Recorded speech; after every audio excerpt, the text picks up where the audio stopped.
Bonjour à tous, bienvenue dans Bonjour chez vous. On est hyper content de vous retrouver pour terminer cette semaine avec un super thème. Demande à Dieu ce que tu veux. Qui ne veut pas demander à Dieu ce qu'on a envie? C'est merveilleux.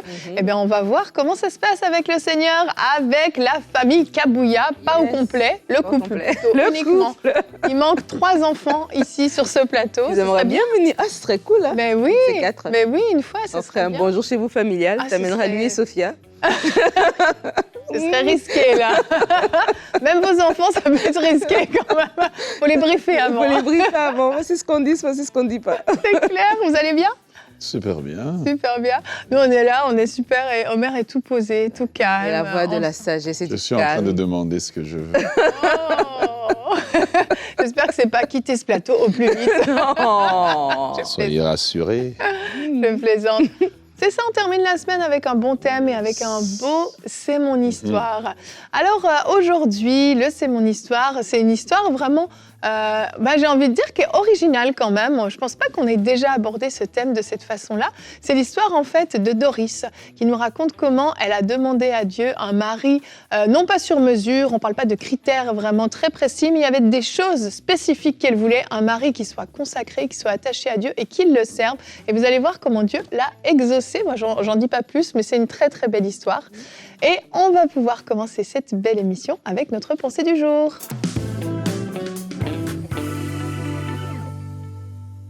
Alors qu'on parle de demander à Dieu ce qu'on veut, alors que je pensais à cette émission, le Seigneur m'a mis à cœur un passage que je vais vous partager. Il se trouve dans 2 Rois au chapitre 4. Je vais vous lire à partir du verset 14. Juste pour mettre le contexte, c'est l'histoire d'une femme de Sunem c'est une femme de distinction, la Bible dit. Donc elle et son mari, ils ont quand même des moyens. Et lorsqu'Élisée va aller dans leur ville, elle va l'accueillir, elle va lui offrir à manger. Et à un moment donné, elle va dire à son mari, tiens, on va préparer une chambre, on va mettre un lit, on va mettre un chandelier, une chaise, une table, etc. Et comme ça, lorsque Élisée viendra dans la ville, il aura un endroit pour se reposer en fait. Et en réponse à ce que cette femme a fait pour lui, Élisée s'est dit, mais qu'est-ce que je peux faire pour toi? Il lui a dit, est-ce que tu veux que je parle à des rois en ta faveur? Elle a dit, non, non, moi je suis une personne du peuple, j'ai besoin de rien en fait. Mais Élisée voulait quand même faire quelque chose et on va retrouver l'histoire à partir du verset 14. Il parle donc à son serviteur et il dit, que faire pour elle? Géasi répondit, mais elle n'a point de fils et son mari est vieux. Et il dit, appelle-la. Géasi l'appela et elle se présenta à la porte. Élisée lui dit, à cette même époque, l'année prochaine, tu embrasseras un fils. Et elle dit, non, mon Seigneur, homme de Dieu, ne trompe pas ta servante. Et finalement, la femme, effectivement, va devenir enceinte. Et l'année d'après, elle va avoir un garçon. Et plus tard, alors que l'enfant grandit, l'enfant va avoir mal à la tête et l'enfant va mourir. Et ce qui m'intéresse, c'est 2 Rois 4, verset 28. Alors, la femme va retourner voir Élisée. Elle va dire, alors elle dit, ai-je demandé un fils à mon Seigneur? N'ai-je pas dit, ne me trompe pas? Et en fait, la réflexion que j'aimerais vous apporter, c'est que cette femme-là, elle avait un besoin en fait. Elle voulait un enfant dès le départ. Mais lorsqu'Élisée est venue lui dire, qu'est-ce que tu veux? Elle a dit, non, je veux rien. Élisée, elle a dit, mais tiens, je peux parler et tu auras un enfant. Oh, ne trompe pas ta servante, ne me donne pas ça. Et finalement, elle l'a eu. Et après, elle dit, mais tu vois, maintenant que je l'ai eu, je l'ai perdu. Est-ce que je t'avais pas dit de ne pas me donner un fils? Est-ce que je t'avais pas dit de ne pas me tromper? En fait, la pensée que je veux vous apporter, c'est que des fois, on ne demande pas à Dieu, pas parce que Dieu ne peut pas faire, mais parce que nous-mêmes, on a peur d'être déçus, en fait. On a peur de demander quelque chose de trop grand. On a peur de ça et ça fait qu'on ne demande pas. Et c'est pour ça que vous allez avoir des gens qui vont dire, ah ben Dieu sait déjà ce que je veux et j'ai pas besoin de parler, Dieu le sait déjà. Et on peut penser que c'est un langage de foi, mais en fait, c'est un langage de peur. Je veux pas verbaliser que c'est ça que je veux, en fait. Non, je veux pas ça, je veux ça. Je veux cet enfant, je veux cet emploi, je veux cette carrière, je veux ce mariage, je veux ceci ou cela. On a peur de le verbaliser et du coup, par peur d'être déçu, on se met en retrait et on n'ose pas demander. Mais j'aimerais vous dire que oui, c'est vrai, Dieu est notre papa et Dieu connaît nos besoins. Mais comme nous, dans la chair, nous avons des enfants, mais ça me fait du bien que mon enfant vienne me partager son besoin, qu'il vienne me dire, maman, j'ai besoin de ça, qu'il ne se débrouille pas par lui-même ou qu'il n'ait pas peur de me demander, mais qu'il me dise et qu'il fasse confiance que je connais mieux et j'ai à cœur ses intérêts et mon timing est parfait. Et vraiment, j'aimerais vous inviter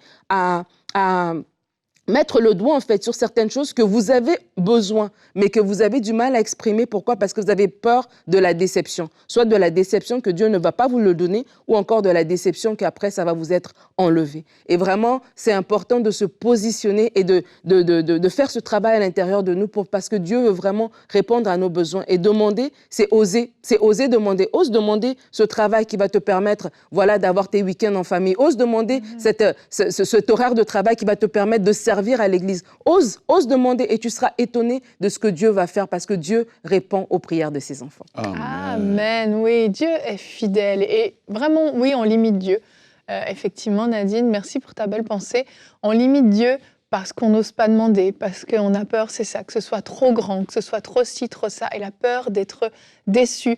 Et parce que parfois, on a vécu des choses, on a osé demander parfois et on n'a pas été exaucé immédiatement, ou pas comme on s'y attendait, et on a été déçu. Dans Matthieu 7, au verset 7, c'est notre verset du jour, la Bible nous dit « Demandez et l'on vous donnera. Cherchez et vous trouverez. Frappez et l'on vous ouvrira la porte. » Et si je continue au verset 8, « Car quiconque demande, reçoit. » C'est très simple, hein? Celui qui cherche, trouve. Et l'on ouvre à celui qui frappe. Et le verset continue, Jésus va expliquer, si vous, méchants comme vous l'êtes, vous donnez à vos enfants en fait ce dont ils ont besoin, ce qu'ils vous demandent, ben à combien plus forte raison vous recevrez ce que vous avez demandé. Et en fait, c'est ça, c'est d'oser demander. Et moi, tu parles qu'on a des enfants. Moi, ma fille, elle aime pas demander de l'aide. Elle a comme un petit orgueil un peu, mais par contre, elle va être dans les gémissements, dans la plainte. On dirait qu'elle est en train de mourir sur place. Je sais pas, elle est en train de faire un coloriage, elle n'y arrive pas. Puis, j'arrive pas. Puis, elle est là. Et en fait, nous, on se comporte comme ça parfois. Et moi, des fois, je suis à côté, puis j'attends juste qu'elle me demande de l'aide. Et je lui dis, est-ce que tu as besoin d'aide? Jusqu'à ce que, maman, est-ce que tu peux m'aider, s'il te plaît? Bien sûr, ma chérie, je vais t'aider. Et affaire classée. Et en fait, nous, on a des fois cette attitude-là avec Dieu. On va être dans une plainte. J'ai pas ci, j'ai pas ça. De toute façon, les autres, ils ont toujours ce qu'ils ont demandé. Un tel, il prie et hop, il est exaucé le lendemain. Moi, j'ai jamais rien. Puis on est dans la plainte. Et on prend pas la décision juste d'aller devant notre Père et de lui poser la question. Combien de fois Jésus s'est retrouvé devant une personne qui était malade? Je sais pas, Bartimée qui était aveugle. Jésus savait très bien qu'il était aveugle. Jésus va lui demander, que veux-tu que je fasse pour toi?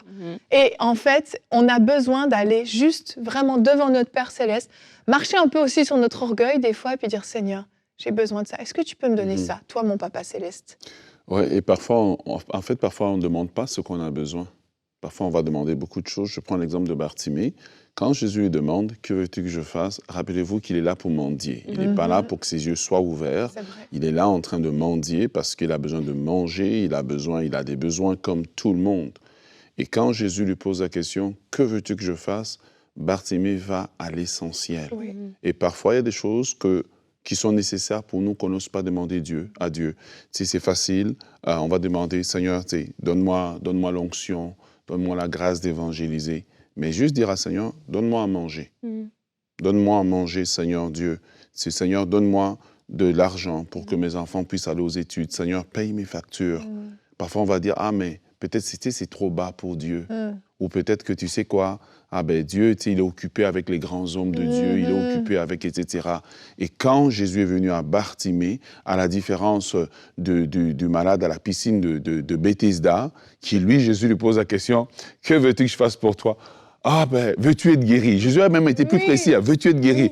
Ah ben, tu sais, je n'ai personne. Mais non, tu as l'occasion de ta vie, de sortir de ta situation. Et la première des choses que tu fais, c'est sortir ton amertume. Pourquoi? Parce que parfois, nos cœurs sont remplis de tellement de choses pour qu'on arrive à l'essentiel de ce qu'on a besoin de dire à Dieu. Il y a l'amertume qui doit sortir, des guérisons intérieures qui doivent arriver pour qu'on dise, Seigneur, c'est ça mon besoin. Et Bartimée, lui, n'a pas hésité. Il arrive, il dit, ben, c'est ça mon besoin. Mon besoin, c'est pas mendier. Je déteste mendier. Je pense qu'il détestait mendier. Il détestait peut-être les petits-enfants qui venaient nous cogner sur la tête, là. Quand, voilà, tous les enfants font des coups comme ça. Mais il dit, Seigneur, que je recouvre la vue, parce qu'il savait que c'était le départ d'une nouvelle vie. Et parfois, c'est dire à Dieu, Seigneur, tu sais mieux que moi ce que j'ai besoin. Montre-moi ce que je dois te demander. Et Dieu va nous le montrer. Et c'est ça, c'est une belle prière.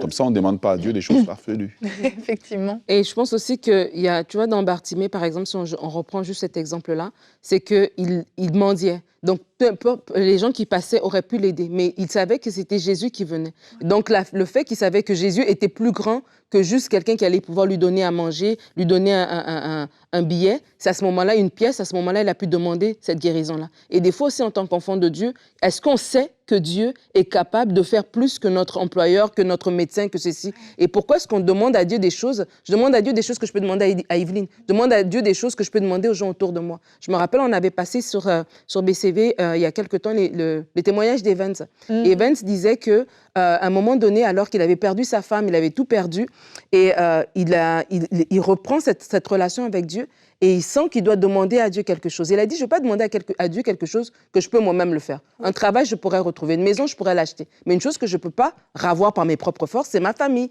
Et il a demandé à Dieu, il a osé dire au Seigneur, Seigneur, je veux ravoir ma femme, je veux ravoir mes enfants. Et c'est un peu ça, en fait. Des fois aussi, on met la barre trop basse, et on n'ose pas demander ces grandes choses-là. Mais dans des choses, des fois, naturelles, des fois, des choses basiques. Je me rappelle d'une sœur qui m'expliquait qu'alors qu'elle avait 3 enfants, les enfants sont à l'école, ils vont à une école spécifique qui est très, très loin. Elle, son travail est très loin. Et puis, on l'a dit, écoute, avec ton expérience de travail, avec tout ce que tu as comme dans ton CV, tu ne peux pas te permettre d'avoir un emploi un peu partout. Tu vois, tu dois aller plus loin et tout ça pour trouver du travail. Puis, elle a dit, non, Seigneur, pour mon équilibre familial, pour pouvoir déposer les enfants au sport, les déposer à l'école, j'ai besoin d'avoir un travail qui est près de la maison.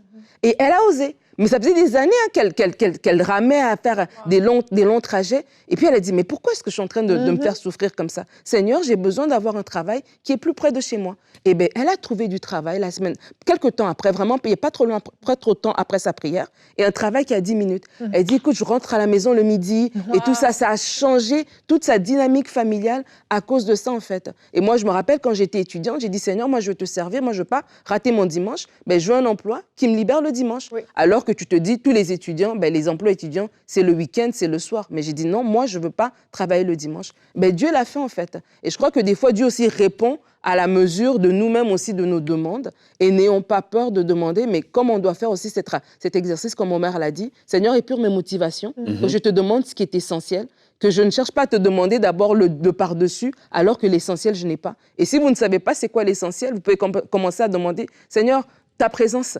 Seigneur, j'ai besoin de plus de toi, j'ai besoin de ta présence, j'ai besoin de cette communion avec toi. Et vous allez voir que juste à partir de, j'ai envie de dire juste entre guillemets, mais à partir du fait que vous avez la présence de Dieu, alors que son esprit est là, votre intelligence est renouvelée et même vos motifs, vos désirs même sont purifiés. Et il y a des choses que tu voulais, mais finalement tu ne veux plus. Il y a des choses que tu ne voulais pas, que tout à coup tu veux. Et c'est ça qui est extraordinaire avec Dieu. Ben oui, parce qu'il y a ce fameux verset qui dit vous demandez, mais vous ne recevez pas parce que vous demandez mal et vous demandez selon vos propres convoitises.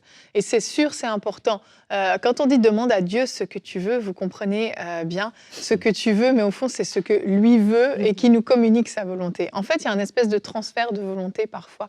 Et il y a des moments dans la vie où on fait des prières comme ça, où c'est des prières qui sont courtes, qui sont immédiate, efficace, mais c'est comme si c'était le Saint-Esprit qui faisait la prière quasiment au travers de notre bouche. C'est ce genre de prière qui amène un résultat presque immédiat, parce qu'on est tellement aligné avec la volonté de Dieu, on a l'impression que c'est comme Dieu, il était là sur la ligne de départ et il était prêt à intervenir dès le premier mot qu'on allait sortir de notre bouche.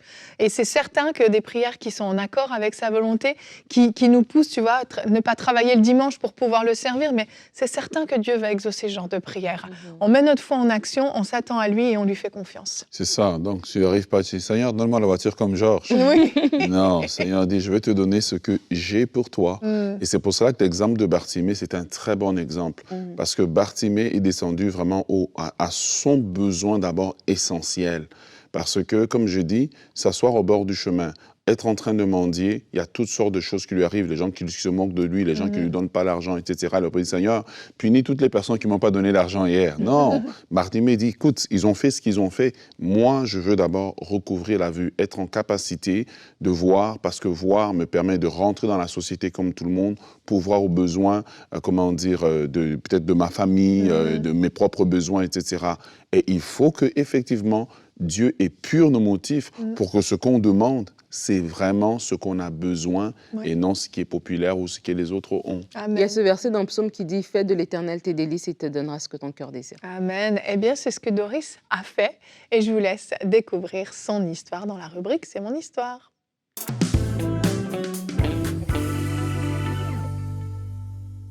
Et on se retrouve pour notre rubrique C'est mon histoire. Aujourd'hui, j'ai avec moi Doris. Bonjour Doris. Bonjour. Comment vas-tu? Ça va, très bien. Ça va super. Je suis très contente de te recevoir. Tu as un super beau témoignage qui, à mon avis, va encourager peut-être même des jeunes femmes qui nous écoutent, qui sont face à un choix important pour leur vie, le choix du futur mari. Parce que tu viens nous raconter comment tu as tenu ferme sur tes convictions pour pouvoir épouser un chrétien qui servait vraiment le Seigneur parce que Dieu te l'avait montré. Donc, je vais résumer rapidement ton histoire. Ton enfance a été quand même difficile dans une famille qui était compliquée. Donc, tu as vécu comme on peut dire un peu un traumatisme par rapport au mariage, par rapport au couple. C'est ça. C'était quelque chose quand même d'assez compliqué que tu as vécu. Et à l'âge de 21 ans, Dieu vient te rencontrer vraiment. Tu vas vivre ta conversion, tu vas naître de nouveau. Et tu es la seule chrétienne en fait, de ta famille, de ton entourage. Tu te retrouves catapultée en fait, dans ce milieu chrétien. Oui. Et très rapidement, Dieu va te parler quand même assez précisément par rapport à ton futur mari. Oui. En fait, oui, il m'avait parlé dans la parole de Dieu. Je lisais la Bible et puis un jour, le Seigneur m'a vraiment parlé clair sur un texte en disant que je servirais le Seigneur avec un pasteur, que mon mari serait pasteur. Waouh. Voilà. Et toi, c'était quelque chose, une conviction que tu avais sur ton cœur. Ah oui, Mais à ce moment-là, ta vie, tu étais en couple. Tu étais en couple depuis 4 ans oui, et avec un incroyant. oui, c'est ça. J'étais en couple avec depuis 4 ans. Et en fait, quand je me suis convertie, le Seigneur m'a montré clairement que ça irait pas. Donc, j'ai préféré arrêter cette relation. Ça n'a pas été facile, Ça a pas- j'imagine. Non, ça n'a pas été facile, C'était mais une grande décision. oui. Et puis là, tu vas avoir l'opportunité, donc vous venez de vous séparer, tu as pris cette décision de laisser ce garçon, et tu as l'opportunité d'aller avec ton frère à Paris, alors que tu étais plutôt dans le sud de la France. Oui. Et là, tu te dis, ça va faire du bien avec ce que je viens de vivre. Donc tu pars à Paris avec ta cousine, si je ne me trompe Oui, pas, c'est ça? une cousine, oui. Voilà. Et comment ça va se passer à Paris? Qu'est-ce qui va se passer? Eh bien, en fait, à ce moment-là, personne. En fait, je suis la première chrétienne de la famille. Et mon frère n'est pas au courant à ce moment-là que je suis chrétienne. Et j'ai un peu honte de m'afficher en tant que chrétienne.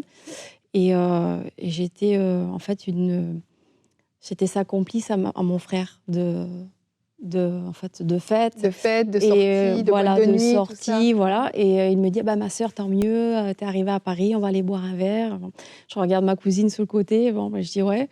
Et donc, on se retrouve dans une boîte de nuit. Et puis, et là, il y a Chris, James et ma cousine et mon frère avec sa femme. Et là, je me retrouve dans une boîte de nuit, donc avec mon futur mari. C'est ça, qui est Chris, en Qui est l'occurrence, Chris, mais tu ne le voilà. sais pas encore à ce moment-là. Voilà. Il est comment à ce moment-là? Parce que dans ton cœur, ton futur mari, il est chrétien, il est certainement pasteur. Mm. Est-ce que c'est ce que tu as en face de toi dans cette boîte de nuit? Pas du tout. Pas du tout, pas du tout. Et je commence à discuter avec lui. Et je disais, Seigneur, où c'est que tu m'emmènes là?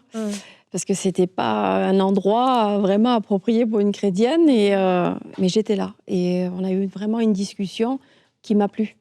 Et j'ai vraiment aimé ce qu'il était. D'accord. Et lui, c'était quelqu'un qui avait donc rien de chrétien à ce moment-là. Il Non. buvait beaucoup, il aimait énormément les sorties, les boîtes de nuit, C'est etc. Mais malgré tout, il va te recontacter. Après, il va t'écrire. Toi, tu donnes pas trop suite au début, c'est ça? Non, je donne pas trop suite parce que vis-à-vis de ma rupture et tout ça, j'avais peur. Et puis moi, j'étais engagée avec le Seigneur et je voulais vraiment un chrétien. Oui. Et il y avait que cette pensée-là que le Seigneur m'avait dit, en fait, cette conviction dans mon cœur que je me marierais avec un pasteur. Donc j'attendais de voir. T'attendais de voir. Et vous allez vous appeler. Oui. Il va t'appeler régulièrement, Chris. Hein. Oui. On sent qu'il est très accroché à toi Oui. dès le début, c'est bien ça? Oui, c'est ça. On s'appelle beaucoup, toute la journée, très tard le soir. Et on commence vraiment à créer des liens forts. Et puis là, j'ai commencé à prier. Parce que j'ai vu qu'on avait des sentiments qui naissaient. Et c'était quand même compliqué. Et je disais, Seigneur, je ne voudrais pas lui faire de la peine aussi. Et me faire de la peine aussi à moi. Parce qu'il y avait des sentiments qui étaient là. Et j'ai commencé à faire une prière à Dieu. Et j'ai été très simple dans ma prière. J'ai dit, Seigneur, si vraiment c'est le garçon que tu as choisi et que tu as mis sur ma route, je veux que tu en fasses un chrétien. Mais j'ai dit, je ne veux pas un chrétien, je veux une réelle conversion. Voilà mes mots, je n'ai pas été plus loin, je n'ai pas fait une grande prière, mais j'ai dit, je veux un vrai chrétien, Seigneur. Wow. Et j'ai compté les jours, il s'est passé 15 jours, au bout du 15e jour, Dieu l'a brisé. Oh, comment ça s'est passé? On est, pour ceux qui connaissent, hein, vous dit Christ, ça vous dit peut-être quelque chose. Et le pasteur Chris Campion, vous avez peut-être déjà écouté son histoire. Mais on va écouter un petit peu ta version à toi. Comment tu as vécu ça? En fait, il était venu me voir de Paris. Et je lui avais dit que je l'amènerais dans une réunion évangélique. Et comme on fait partie des gens du voyage, donc je l'ai amené dans une réunion chez moi où je m'étais convertie. Et il m'a dit, on a fait cette réunion, tout ça, il a respecté, il était là. Et quand il est sorti, je lui ai dit, alors, t'as trouvé comment la réunion? Il m'a dit, pas terrible ta réunion. En bref. Et je lui ai dit, écoute, là, à l'occasion, quand tu reviendras sur Perpignan, je lui ai dit, je t'amènerai dans une réunion vers d'autres gens, des sédentaires, où tu pourras faire la différence. Et il est revenu la semaine d'après. Il était bien accroché, dis donc, hein, parce que Paris, Perpignan, c'est pas à côté quand même. Oui, c'est ça. Et je l'ai amené à cette réunion. Et quand il est sorti de la réunion, il est parti à l'aéroport. J'étais avec lui dans la voiture, il roulait. Et quand on a été à l'aéroport, et quand il a pris son billet, c'est là où il a vraiment été brisé, où il a compris le sacrifice de la croix, où Jésus était mort pour lui. Wow. Ça a résonné, il a écouté une voix où ça disait « Père, pardonne-leur, car ils ne savent pas ce qu'ils font ». Il a vécu la croix. C'est fou. En achetant le billet d'avion. C'est exceptionnel. Et ça, c'était 15 jours. 15 jours. Jour pour jour, après ta prière. Ouais. Et est-ce qu'il va t'en parler tout de suite? Oui, il est sorti de l'aéroport en pleurant. Et il y avait James aussi, parce que James était là. Et James, il dit, qu'est-ce qui s'est passé? Il pleurait, il dit, où ils sont? Il croyait qu'il s'était battu. Et il dit, non, il dit, James, je suis chrétien. Je sais que Dieu est vivant. Et puis il criait, il pleurait, et il y avait plein de joie, il y avait plein d'émotions. Et nous, on est restés comme ça devant lui, on dit, mais qu'est-ce qui se passe? Et je lui ai dit, il est converti, James, il est converti. Waouh, Ouais. waouh. Pour toi, c'était une confirmation que c'était le bon, ou tu as eu besoin d'encore plus de confirmation pour être sûre? Parce que c'était important pour toi, hein. Je rappelle, ton enfance est difficile, il y a quand même vraiment un traumatisme. Et pour toi, cet engagement du mariage, ça représente quelque chose de gros dans ta vie. Oui, parce que j'étais traumatisée du mariage par rapport à mon enfance. Et je ne voulais pas me tromper, je voulais vraiment finir avec la bonne personne, et surtout que Dieu avait choisi. Mais oui. Et là, c'était le commencement quand même. C'était le commencement, donc j'avais une paix. J'avais une paix quand j'étais avec lui. J'étais rassurée, il y avait quelque chose il y avait une paix. Voilà, j'étais rassurée, j'avais pas de crainte dans mon cœur. Mais je voulais encore plus parce que en fait, Dieu, c'était ma priorité à l'époque. Oui. J'aurais fait n'importe quoi. S'il m'aurait dit de le laisser, je l'aurais laissé. C'était comme ça. J'étais programmée comme ça. Et je lui ai dit, écoute, je vais faire un voyage. Il y avait un voyage organisé chrétien à l'époque en Israël avec des pasteurs. Et je suis partie là-bas. Et là-bas, j'ai dit, Seigneur, tu me donnes ma confirmation. Et si c'est ta volonté, je reviens, je fréquente officiel avec lui. Et puis voilà, je ne discute plus, je ne demande plus de confirmation, j'arrête. Et j'ai été en Israël et je suis revenue avec ma confirmation. Wow. Où il y a eu une prophétie, où il a dit, le chemin que j'ai préparé devant toi, c'est moi qui l'ai choisi, tu peux y aller. Et tu savais à l'intérieur de toi que ça concernait Chris? Oui, je savais. C'était la confirmation. Oui, je savais que c'était. Il te fallait. Et à partir de ce moment-là, donc vous avez commencé une vraie relation. Il y a eu des fréquentations plus officielles, c'est ça? Oui, on est revenu. Je suis revenue en France. Quand je suis arrivée chez moi, il était déjà arrivé, lui, avec l'avion de Paris. Il était déjà arrivé. Il était chez moi. Il avait demandé ma main à mon père, avec un bouquet de fleurs, un repas de famille était là. Enfin, c'était magnifique. C'était quelque chose de très sérieux, dis donc. Vous faites bien les choses. Oui, très sérieux. Et après ça, très vite, vous êtes restés ensemble combien de temps, fiancés, jusqu'à ce que le mariage arrive? 11 mois. 11 mois. Oui. 11 mois. 11 mois. Et vous vous êtes finalement mariés? C'était une belle journée, ça? Ah oui, magnifique. Très beau mariage, bien organisé, avec la famille, les amis. C'est magnifique, c'est magnifique. Et pour toi, il n'y avait plus de doute du tout, il n'y avait plus de crainte. À partir de cette parole que tu as eue en Israël, c'était descendu dans ton cœur et carrément. Plus d'inquiétude. Il n'y avait plus d'inquiétude, il y avait il y avait une paix, il y avait une joie, il y avait une sécurité. Je savais que c'était Dieu qui l'avait choisi pour moi. Ouais, c'est magnifique ça. Hein. Cette... D'avoir cette certitude-là, en Oui. fait, ça vaut de l'or. Hein. Ça vaut de l'or parce que après, vous avez vécu des moments qui étaient quand même plus difficiles très rapidement après le mariage. C'est un autre, c'est mon histoire que ton mari pourra faire pour nous raconter ce qu'il a vécu. Mais pour toi, c'était important d'avoir une conviction ferme que c'était l'homme que Dieu t'avait réservé. Et surtout l'approbation de Dieu. Vraiment, vraiment. Surtout. Il y a quelque chose qu'on n'a pas dit dans ton histoire, mais que je trouve hyper importante, c'est qu'à un moment donné, tu as quand même dit à Chris, si Dieu me dit de te laisser, avant qu'il soit chrétien, si Dieu me dit d'arrêter cette relation avec toi, en fait, je le ferai. Et ça a été quand même un élément déclencheur pour lui. C'est ce qui a fait qu'il a décidé d'aller à l'église. Et oui, parce qu'il savait, il me connaissait, il savait que si je lui disais ça, certainement que j'aurais pu le laisser. Et Chris ne voulait pas du tout. Et donc, il a commencé à s'intéresser aux choses de Dieu à ce moment-là. C'était quand même... j'ai été un déclencheur, là, quelque part. Vraiment, vraiment. Dieu a honoré, finalement, aussi ton positionnement parce que tu es resté ferme à tes convictions. Pour toi, s'il ne se convertissait pas, et l'autre chose, c'était l'élément de l'appel aussi. Et assez vite, en fait, il a reçu l'appel aussi pastoral. Oui, dans ces 11 mois où on a fréquenté, il a eu l'appel au ministère, oui. C'est rare une femme qui veut épouser un pasteur. Fallait vraiment que ça vienne de Dieu. Habituellement, c'est Seigneur tout sauf un pasteur. C'est vrai. Mais vraiment, moi, je trouve, Doris, ton témoignage est magnifique. Et Dieu t'a guéri même par rapport à ce traumatisme du mariage, parce que finalement, vous êtes entrés dans le mariage quand même très rapidement, 11 mois. Tu aurais voulu attendre encore un peu, mais c'était le moment. C'était le moment. Et tu as pu rentrer en paix dans le mariage, vraiment? Oui, vraiment. Par rapport à ce que tu as vécu? Vraiment. C'est magnifique. Tout s'est très bien passé. Il y avait une paix. On s'est entendu à la perfection. C'était franchement magnifique. Merci Seigneur, vraiment. Doris, merci d'être venue nous raconter cette histoire qui nous montre comment ta détermination, en fait, a fait toute la différence pour vraiment choisir le bon. Tu as considéré l'importance du mariage et Dieu a honoré ça et tu es resté fidèle à tes convictions. Alors, merci, puis bravo, parce que tout le monde ne le fait pas. Eh ben, c'est une belle histoire. Hein. Vraiment, vraiment, vraiment. Un encouragement aux jeunes filles. Ah, c'est sûr, hein, c'est sûr. Ça, c'était de la détermination jusqu'au bout. Elle avait un objectif que Dieu lui avait donné et Dieu a honoré sa foi. Vraiment, une belle histoire, une très belle histoire. J'espère que vous avez aimé à la maison. Je vais vous rappeler vraiment l'importance de ne pas avoir peur de faire connaître vos besoins à Dieu. Osez, ne limitez pas Dieu. Dieu veut répondre à vos besoins, Dieu veut mettre la faveur sur vos vies. Et je suis convaincue que si vous prenez cette décision d'aligner vos désirs avec ceux du Seigneur pour votre vie, eh bien Dieu va répondre rapidement à vos prières. Je vous souhaite un très très bon week-end et on se retrouve la semaine prochaine. Allez, bonjour chez vous.